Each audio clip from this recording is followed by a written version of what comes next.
Hello and welcome to update number 1 on Russ Gosselin's D-Day group build. If you've watched my introduction video for this, you'll realise that I am doing the Teleria 172nd C47 Dakota. I plan to have this modelled with some CP models 172nd US paratroopers waiting to board. But obviously first what we've got to do is build the plane, so that's what I started, because I don't actually have the figures yet, and at the moment I don't have the cash for them, so I'll build the plane for now and get the figures when I can. There was only about 5 in the set, so they won't take particularly long to do, so I thought I'd build the kit up first. So, the kit builds up by starting with the floor, which goes inside the cabin, a couple of bulkheads, the rows of seats, and then what we have here is some crew stations.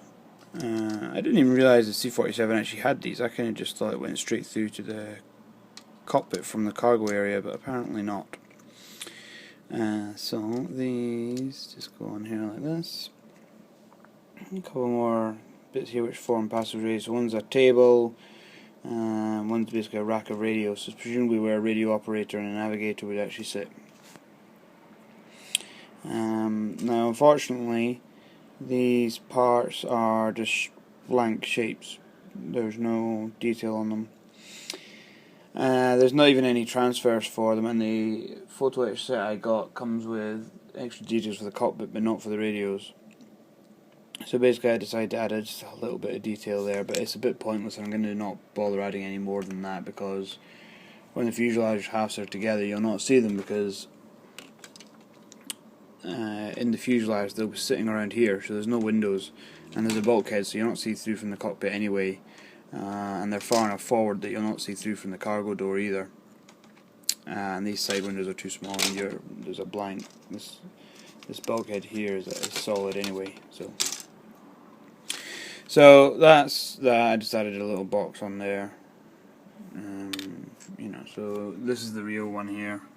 It's the radio racking. It's much more racking than this would give you the impression it is anyway, so I'm not going to bother adding all that detail. You'll not see it. It's a bit of a pointless exercise. I added a little bit there just for the sake. There's more on this side and a fire extinguisher molded on there. I mean, I'll paint this up, but it's a little pointless. So I'll leave these separate for painting, otherwise I'll never get the airbrush or paintbrush in here. It gets too tight. Next step will be adding the seats and the various parts, the control panel and stuff, unless it's going to affect painting too much, in which case I'll paint and then add later. There was a fuselage locating pin like this one up here above the cockpit here on both sides, but I had to remove that because as part of the cockpit set, this panel here mounts right in the middle there. And also I'm going to have to do this while this is open, otherwise I'll never get in there. So I'm going to add that panel on just one half and then just onto the other. So that pin had to come out, so that's out. Next step, there were a few very shallow but not quite sandable injector pin marks. So I'm just waiting on the putty drying and I'll just quickly sand them out. That's that.